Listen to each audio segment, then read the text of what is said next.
So why do we feel stiff after a day of sitting? Or why do we feel even more stiff after years of sitting, days on end? Sitting seems like a rather passive activity, but is it really? And the short answer is no. So as long as we're here on Earth, our friend gravity is constantly trying to crush us. Our brain, on the other hand, is constantly trying to keep us upright against gravity, and it's trying to manage our body against that force. In order to understand what stiffness really is, we need to first understand what feeling loose and mobile really means. In order to understand what mobility is, we need to also reframe our understanding of the human body. So we are not pecs and triceps and biceps and hamstrings and all these individual muscles. Some anatomists in the 1500s cut open the body and started naming these origins, insertions, and all these muscles in our body, and that created this entire education system that we all bought into. And so though those things exist, do you think your brain knows what a bicep is? Absolutely not. Your brain just knows that it has meat between these two bones, and if the joint can get into a position to leverage that meat, then I can use that meat to accomplish whatever task your brain is trying to accomplish. What keeps us mobile is actually the ability for the fluids within our body. Remember that humans are up to 70% water, and so the fluids within our body need to be able to compress and they need to be able to expand. When I do something like this, there is compression occurring in the fluids here, there's expansion occurring in the fluids here. And when I sit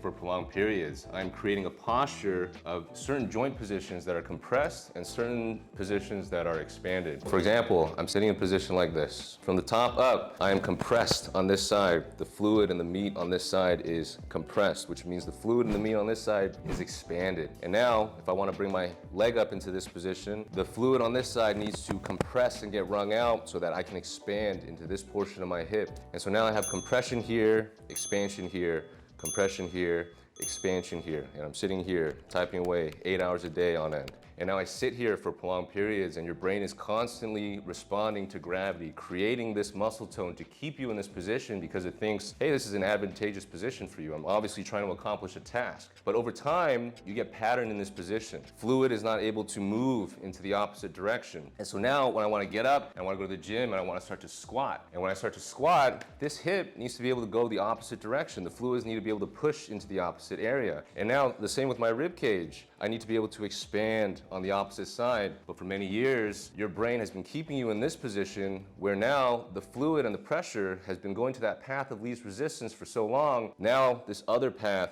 has a lot of resistance. And so that's actually why we get stiff over time. We are not individual muscles. We are not individual pieces. We are a closed system, mostly fluid. So be like water.